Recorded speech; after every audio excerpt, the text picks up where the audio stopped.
l'islam Ibn Taymiyyah a cité ce qui aide à patienter concernant ce genre de patience-là. Ce qui aide à patienter. Donc ici, tu as eu, quelqu'un t'a fait du mal, tu as subi une injustice, tu as eu un malheur, mais c'est à cause d'une personne. Patienter ici, là, on a dit quoi? Ici, patienter, c'est difficile, c'est pas facile. Il faut vraiment avoir une foi pour patienter ici. Quelqu'un prend ton argent, ou quelqu'un là, il t'insulte. Hein? Il est en train de te dire vraiment, il fait ce que tu veux et tout. Patienter ici, c'est pas facile. Parfois, tu vois des gens, ils sont en train de se discuter. Le dit, hein, si tu continues comme ça, d'abord, moi, je te frappe. Lui, il n'arrive pas à patienter. Comme je vous ai dit, c'est-à-dire souvent, le nafs n'aime pas quand, c'est-à-dire l'âme n'aime pas quand on la domine. De manière quoi? De manière générale. Surtout quand ce sont semblables. Donc il dit, tu vas faire quoi? Moi, je te frappe. Ici, là, le de patienter, c'est difficile. Il n'arrive pas à patienter ici. Il va dire, tu dis quoi? Tu me frappes? Ok, viens aussi. Viens ici, là. Toi, tu peux me frapper? Et voilà, ils se sont emportés. Parce que aucun d'eux n'a patienté. Parce que là, c'est difficile, la patience.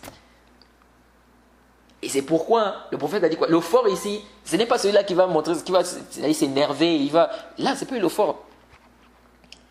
Le fort ici, là, c'est celui qui va patienter. Parce que s'énerver, c'est facile. Il est facile de s'énerver. Tout le monde peut s'énerver.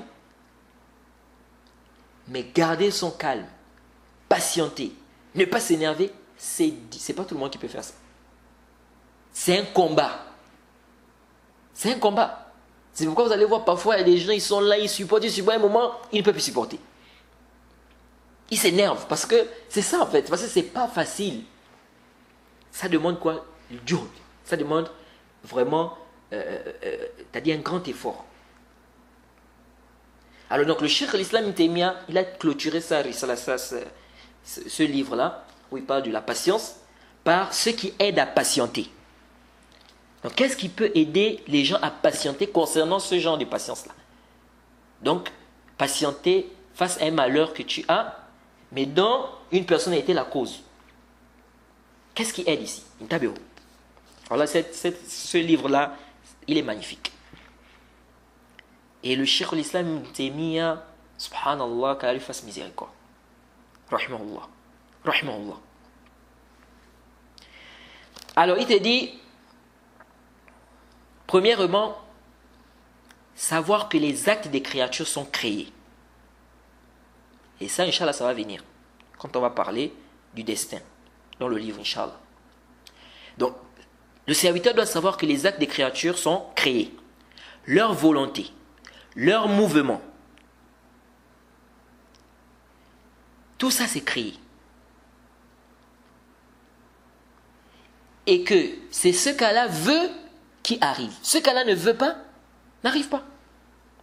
Donc, si celui-là a eu le dessus sur toi, ou si celui-là t'a fait telle chose, c'est parce qu'Allah a voulu ça. Donc, il dit le serviteur doit penser à ça. Qu'Allah subhanahu wa ta'ala, les actes des créatures sont créés. Leur volonté, leur mouvement. Tout leur mouvement, rien ne bouge. Rien ne bouge. Ne fait un geste sans la volonté d'Allah subhanahu wa ta'ala.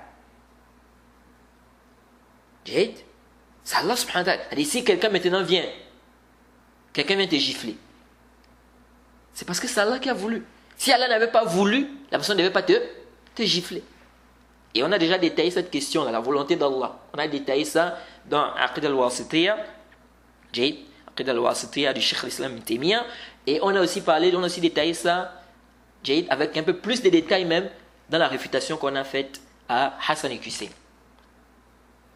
Donc, ici le Cheikh l'Islam Ibn Taymiyyah a dit de penser à ça, que les actes des créatures sont créés, leur volonté, leur mouvement. Tout, leur mouvement. Rien ne bouge, rien ne bouge ni ne fait un geste sans la volonté d'Allah subhanahu wa ta'ala. Qu'est-ce que le Cheikh l'Islam Ibn Taymiyyah nous dit? Il dit, regarde celui qui a donné le pouvoir, qui a donné la force à cette personne-là sur toi. Donc regarde Allah subhanahu wa ta'ala, ne regarde pas cette personne. Il te dit quoi? étant donné que ce qui t'arrive là, ce n'est pas la volonté d'Allah, donc le Cheikh al-Islam Taymiyya t'a dit, puisque c'est Allah subhanahu wa ta'ala qui a donné la force à cette personne, si quelqu'un vient maintenant, la personne te gifle. Si la personne te gifle, ou bien la personne t'insulte, qui a donné la force à cette personne de te gifler ou de t'insulter? C'est Allah subhanahu wa ta'ala qui a donné cette force à cette personne. Jade. Par exemple, si quelqu'un par exemple est muet, quelqu'un ne parle pas, il peut t'insulter avec la bouche là. Donc ici, le Cheikh l'Islam Taymiyya dit, regarde celui qui a donné la force à cette personne-là, d'avoir le dessus sur toi. Par exemple, les dirigeants. Les dirigeants sont en train de commettre l'injustice sur toi, par exemple, ou sur la population. Ils pillent l'argent, ils font le désordre, c'est ici, cela, ils sont injustes. Ils ne donnent pas le droit à la population. Ici, qui a fait en sorte que ce chef-là ait le dessus sur toi, ou sur vous, ou sur la population? C'est Allah subhanahu wa ta'ala qui a donné le pouvoir à ce dirigeant-là sur vous. Donc le Cheikh al-Islam Taymiyya dit, ne regarde pas la personne, mais regarde celui qui a donné le pouvoir à cette personne-là sur toi. Ok? Qu'est-ce que tu fais? Tu demandes pardon, tu reviens vers Allah. Tu fais l'istighfar. C'est pourquoi quelqu'un te fait subir des injustices. Retourne vers Allah. Demande pardon à Allah. Demande à Allah de t'aider. Car ça peut être à cause de tes péchés qu'Allah a voulu qu'il te fasse du tort. Ça peut être à cause de tes péchés qu'Allah subhanahu wa ta'ala lui a donné le dessus sur toi. Donc demande pardon à Allah, reviens à Allah. Et ça même, ça va te rapprocher davantage d'Allah subhanahu wa ta'ala. C'est-à-dire l'injustice que tu as subie là, ça va te rapprocher d'Allah. Kef. Parce que ici, tu vas retourner vers Allah. Bil istighfar. Tu vas demander à Allah pardon. Tu vas t'humilier devant Allah subhanahu wa ta'ala. Tu vas demander à Allah de t'aider. Tu vas faire des doigts. Donc ici, tu fais quoi? Tu regardes Allah subhanahu wa ta'ala. Pas celui-là qui t'a fait cette chose-là. C'est pourquoi Allah subhanahu wa ta'ala dit dans Surah 4 au verset 90, La usha Allahu la sallatahum alaykum falaqatalukum. Surah 4 verset 90, Allah dit, si Allah, selon la traduction rapprochée, si Allah avait voulu, il aurait donné la force contre vous. Si Allah avait voulu, il leur aurait donné la force contre vous. Et il vous aurait certainement combattu. Donc c'est ça qu'il dit. Si Allah avait voulu, il aurait donné la force contre vous. Et il vous aurait certainement combattu. Donc si quelqu'un a le dessus sur toi, c'est Allah qui a voulu ça. Donc reviens vers Allah, repentant. Demande à Allah pardon. Fais l'istighfar. Qu'Allah te facilite, qu'Allah t'aide. Qu'Allah enlève, n'est-ce pas, le dessus qu'il a sur toi. Qu'Allah fasse qu'il n'ait plus le dessus sur toi. Donc reviens vers Allah. L'istighfar, bid-du'a, demande pardon à Allah. Donc ça c'est la première chose. Donc, la première chose, le Cheikh Islam Taymiyya te dit, ne regarde pas la personne là qui te fait subir, n'est-ce pas, ce mal. Mais regarde Allah subhanahu wa ta'ala. Car c'est Allah subhanahu wa ta'ala qui a donné la force, le pouvoir à cette personne-là de te faire ce mal. Et comme on a dit, pourquoi? Ça peut être à cause de tes péchés. Et donc toi, au lieu de te concentrer sur la personne, non, concentre-toi sur toi-même. Remets-toi en cause. Fais l'istighfar. Demande à Allah pardon. C'est le premier point. Deuxième point, le Cheikh al-Islam Taymiyya te dit, deuxièmement, qu'il témoigne de ses péchés. Qu'il sache qu'Allah subhanahu wa ta'ala a donné la force ou le dessus à tel sur lui à cause de ses péchés. Allah subhanahu wa ta'ala dit dans Surah 42, verset 30, وَمَا صَابَكُم مِّن مُّصِيبَةٍ فَبِمَا كَسَبَتْ أَيْدِيكُمْ وَيَعْفُو عَنْ كَثِيرٍ. Subhanallah, Wallah, cette risala, ce livre-là que le Cheikh al-Islam Taymiyya a écrit sur la patience, c'est un livre qui doit être étudié. C'est un livre qui doit être, c'est-à-dire il doit être lu plusieurs fois même. Parce que ça te fait comprendre plein de choses. Et vous allez voir, c'est pas tout. Le Cheikh Islam Taymiyyah a apporté quelque chose ici, subhanallah. Ici, Allah subhanahu wa ta'ala dit quoi? Soit 42, verset 30. Il dit, tout malheur qui vous atteint est dû à ce que vos mains ont acquis. Et il pardonne beaucoup. Allah dit quoi? Tout malheur qui vous atteint est dû à ce que vos mains ont acquis et il pardonne beaucoup. Et le Cheikh l'Islam Taymiyyah dit, si le serviteur sait que le mal qui lui arrive, c'est à cause de ses péchés, il va plus se préoccuper du repentir, plutôt que se préoccuper de réprimander ceux-là ou celui-là, Jade, ou bien ceux-là qui lui font du mal. C'est-à-dire, au lieu de s'occuper de se venger, il va plus se préoccuper de quoi? L'istighfar. Donc s'il sait que c'est-à-dire le malheur qu'il a là, c'est à cause de ses péchés. Donc au lieu de s'occuper à la vengeance, il va s'occuper à quoi? Il va se mettre à faire l'istighfar. Donc il va plus être occupé par l'istighfar, le dua, au lieu d'être occupé par quoi? La vengeance. C'est pourquoi Ibn Taymiyyah, dans la Risala un peu vers la fin, il a parlé de ça aussi. Que parce qu'après, vous allez voir certaines personnes par exemple, il va être occupé par la vengeance. La vengeance. Là, parce que ici, lui, ce qu'il regarde seulement, c'est la personne. Qui a fait quoi? Qui a fait l'injustice sur lui. Donc il va être occupé par la vengeance, au point où il va m'oublier sa propre personne. Et vous allez voir des gens comme ça. Vous allez voir des gens qui sont concentrés seulement, tout ce qu'ils veulent, c'est se venger. Donc il va utiliser des assalibs, des moyens, seulement pour se venger, au point où il oublie sa propre personne. Et parfois tu regardes, tu te dis, est-ce que la personne est encore normale même? Parce qu'après la personne fait des trucs, la personne ne se rend même plus compte. Pourquoi? Parce que la vengeance a envahi son esprit. Subhanallah. Qu'Allah nous en préserve. Donc ici, qu'est-ce qui se passe? Au lieu de regarder comme le Cheikh Islam Taymiyyah dit, si la personne pense que ce qui lui arrive comme péché, comme malheur, ce qui lui arrive comme malheur, c'est quoi? Ce qui lui arrive comme malheur, c'est à cause de ses péchés. Il va plus se concentrer à faire l'istighfar, demander à la pardon par rapport à ses péchés. Et ici, ça va devenir une ni'ma. Regardez, ça va devenir une ni'ma. Car l'injustice qu'il a subie l'a poussé à se repentir. Regardez comment l'injustice qu'il a subie là, ça devient une ni'ma pour lui. Pourquoi? Parce que cette injustice-là va pousser la personne à se repentir, à demander la pardon, à faire l'istighfar.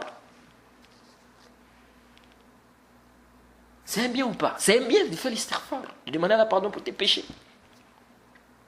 Jade, ça c'est le deuxième point. Troisième point, il dit que le serviteur témoigne, pense aux récompenses qui vont découler de cette patience. Du pardon, de ce pardon, s'il pardonne la personne. La personne qui lui a fait du mal. Jade, s'il pardonne la personne qui lui a fait du mal, Jade, qu'il pense aux récompenses qui vont découler. S'il patiente, s'il pardonne la personne. Donc ça va l'aider à faire quoi? C'est-à-dire s'il pense aux récompenses là, ça va l'aider à patienter, ça va l'aider à pardonner. Allah subhanahu wa ta'ala dit dans Surat 42 verset 40, وَجَزَاءُ سَيِّئَةٍ سَيِّئَةٌ مِثْلُهَا فَمَنْ عَفَا وَأَصْلَحَ فَأَجْرُهُ عَلَى اللَّهِ إِنَّهُ لَا يُحِبُّ الظَّالِمِينَ. Surat 42 verset 40. Et la sanction d'une mauvaise action est une mauvaise action, donc une peine identique. Mais quiconque pardonne et réforme, son salaire incombe à Allah. Certes, il n'aime point les injustes. Certes, il n'aime point les injustes. Et le Cheikh l'Islam Ibn Taymiyyah dit après que les gens qui prennent leurs droits sont de trois catégories. Je dis non, je veux prendre mon droit, c'est mon haq. Je dois prendre mon droit. Les gens qui prennent leurs droits là, ils sont de trois catégories. Il dit ceux qui prennent leurs droits à sa juste proportion. C'est-à-dire, il ne prend que ce qu'on lui a pris. Jade. Ça, c'est le premier cas. Deuxième cas, il prend plus que son droit. Donc, ceux qui prennent plus que leur droit, ceux-là, ils sont injustes. Jade. Au lieu de prendre son droit, comme le premier cas, lui, il prend plus que son droit. Ceux-là, ils sont injustes. Alors, la personne t'a pris ton droit, tu dois prendre ton droit. Jade. Pas plus. Troisième, donc la troisième catégorie, c'est ceux qui sont bienfaisants, ils font quoi? Ils pardonnent. Ils sont bienfaisants en pardonnant, en délaissant leurs droits. Donc, lui, là, c'est trois catégories. Donc, ceux qui prennent leur hukuk sont de trois catégories. Il y a ceux qui prennent, ils prennent son droit. Lui, il n'a pas de problème, il a pris son droit. Là, ishkal. C'est son droit. Donc, il a pris, il n'y a pas de problème. Deuxième cas, il prend, mais plus que son droit. Lui, là, il est injuste. Troisième cas, il est bienfaisant, il pardonne, il laisse. Il laisse son droit. C'est clair que lui, là, il est meilleur. Et le Cheikh l'Islam Taymiyyah dit, Allah subhanahu wa ta'ala a cité les trois catégories-là, n'est-ce pas, dans le verset, c'est-à-dire dans la sourate 42. C'est pourquoi juste après, Allah dit, sourate 42 là, au verset 41 43, 41 jusqu'à 43, Allah subhanahu wa ta'ala dit, وَلَمَنْ انتصر بعد ظلمه فأولئك ما عليه من سبيل إنما السبيل على الذين يظلمون الناس ويبغون في الأرض بغير الحق أولئك لهم عذاب أليم ولمن صبر وغفر إن ذلك لمن عزم الأمور Ça, c'est surat 42, verset 41 jusqu'à 43. Allah subhanahu wa ta'ala dit, quant à ceux qui ripostent, après avoir été lésés, ceux-là, pas de voie, donc de recours égal contre eux. Ils ont pris leur droit, ils ont riposté, il a pris son droit. Pas de problème, là, ishkal. Après avoir été lésés. Ensuite, Allah subhanahu wa ta'ala dit, et il n'y a de voie, donc de recours, que contre ceux qui laissent les gens, et ceux qui lèsent, les gens, et commettent des abus. Contrairement au droit. Donc lui, il prend plus. Allah subhanahu wa ta'ala dit, sur la traduction rapprochée ici, qu'il n'y a de voie, donc de recours, que contre ceux-là qui lèsent les gens et commettent des abus, contrairement au droit sur la terre, ceux-là auront un châtiment douloureux. Ensuite, Allah subhanahu wa ta'ala dit, sur la traduction rapprochée, et celui qui endure et pardonne, et celui qui endure et pardonne, cela en vérité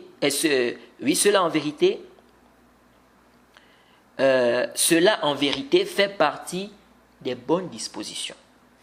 Allah subhanahu wa ta'ala dit sur la traduction rapprochée, et celui qui endure et pardonne, cela en vérité fait partie des bonnes dispositions et de la résolution, n'est-ce pas, dans les affaires. Et le Cheikh l'Islam Ibn Taymiyyah dit, celui-là, il devient aimé auprès d'Allah. Donc celui qui endure et qui pardonne, il devient aimé auprès d'Allah subhanahu wa ta'ala. Et parmi les choses aussi que le Cheikh l'Islam a cité, c'est de penser et savoir que la rétribution est proportionnelle à l'acte. C'est-à-dire qu'Allah pardonne ceux qui pardonnent. Comme il a pardonné, Allah lui pardonnera. Donc tu pardonnes, Allah subhanahu wa ta'ala te pardonnera. Donc Allah pardonne ceux qui pardonnent. Et le Cheikh l'Islam Taymiyyah dit, ça seulement, ça suffit pour aider le serviteur à avoir cette patience-là. Donc la patience qu'on est en train de parler là. C'est-à-dire quelqu'un t'a fait une injustice. Quelqu'un a été la cause, n'est-ce pas, de ton malheur. Ici, le Cheikh l'Islam Taymiyyah dit, ça seulement, ça suffit pour aider la personne à patienter concernant cette patience-là. Le simple fait de savoir qu'Allah subhanahu wa ta'ala pardonne, celui qui pardonne, ça déjà, ça suffit, c'est-à-dire ça seulement, ça suffit pour te pousser à patienter et à pardonner. C'est pourquoi Allah subhanahu wa ta'ala, Allah dit dans Surat 24, au verset 22, وَلَا يَأْتَلِ أُولُو الْفَضْلِ مِنْكُمْ وَسِعَةٍ أَنْ يُؤْتُوا أُولِي الْقُرْبَى وَالْمَسَاكِينَ وَالْمُهَاجِرِينَ فِي سَبِيلِ اللَّهِ وَلْيَعْفُوا وَلْيَصْفَحُوا أَلَا تُحِبُّونَ أَنْ يَغْفِرَ اللَّهُ لَكُمْ وَاللَّهُ غَفُورٌ رَحِيمٌ. Soit 24 verset 22. Allah subhanahu wa ta'ala dit selon la traduction rapprochée, et que les détenteurs de richesses et d'aisance parmi vous ne jurent pas de ne plus faire des dons aux proches, aux pauvres et à ceux qui émigrent dans le sentier d'Allah, qu'ils pardonnent et absolvent. Qu'ils pardonnent et absolvent. N'aimez-vous pas qu'Allah vous pardonne? Donc Allah dit ici qu'il pardonne et absolve. N'aimez-vous pas qu'Allah vous pardonne? Et Allah est pardonneur et miséricordieux. Jade. Et ce verset, comme a dit Ibn Kathir, c'est descendu sur Abu Bakr, radiyallahu anhu, lorsqu'il avait juré de ne plus rien donner à Mistah, à cause de ce qu'il avait fait. Parce que lorsqu'il y a eu la fitna, que les gens ont commencé à raconter des mensonges, soit disant que Aïcha radiyallahu anha a fait le zina, lui faisait partie des gens qui ont parlé dans cette histoire-là. Et donc Abu Bakr Siddiq avait juré qu'il ne va plus s'occuper de lui. Parce qu'en fait, c'est le fils de sa tante maternelle. Et il était pauvre, il n'avait rien, c'est Abu Bakr qui s'occupait de lui. Et il faisait partie des gens qui ont émigré dans la voie d'Allah subhanahu wa ta'ala. Donc Abu Bakr Siddiq avait, par rapport à ce qu'il a eu à faire, il avait juré qu'il s'occupait de lui. Donc Allah subhanahu wa ta'ala a fait descendre le verset là. Que les détenteurs de richesses et d'aisance parmi vous ne jurent pas, n'est-ce pas, de ne plus faire, n'est-ce pas, des dons aux proches, aux pauvres et à ceux qui émigrent dans le sentier d'Allah, qu'ils pardonnent et absolvent. N'aimez-vous pas qu'Allah vous pardonne? Et Allah est pardonneur et miséricordieux. Après la descente de ce verset, Abu Bakr Siddiq a recommencé à s'occuper de Mistah. Jade. C'est pourquoi, si on te fait du tort à cause d'Allah, c'est-à-dire, c'est à cause de la vérité qu'on te fait du tort, à cause de la da'wa. Jade, patiente. Patiente à cause d'Allah. Pardonne. Naam, c'est pas facile, mais il faut faire des efforts. C'est beaucoup de récompenses. C'est beaucoup de récompenses. Et comme on a dit, pour ça, il faut vraiment une forte foi. Encore patienter. Mais arriver au degré de pardonner, c'est pas facile. C'est-à-dire, tu viens faire da'wa, tu appelles les gens au haqq. Tu veux que les gens soient guidés, les gens te font du tort, les gens te font du mal. Et malgré ça, tu patientes. Et après, tu pardonnes. Ça, c'est pas facile. C'est pas facile. Mais, et c'est comme on a dit, il faut quoi? Il faut faire cela. Car la personne va bénéficier des récompenses auprès d'Allah subhanahu wa ta'ala.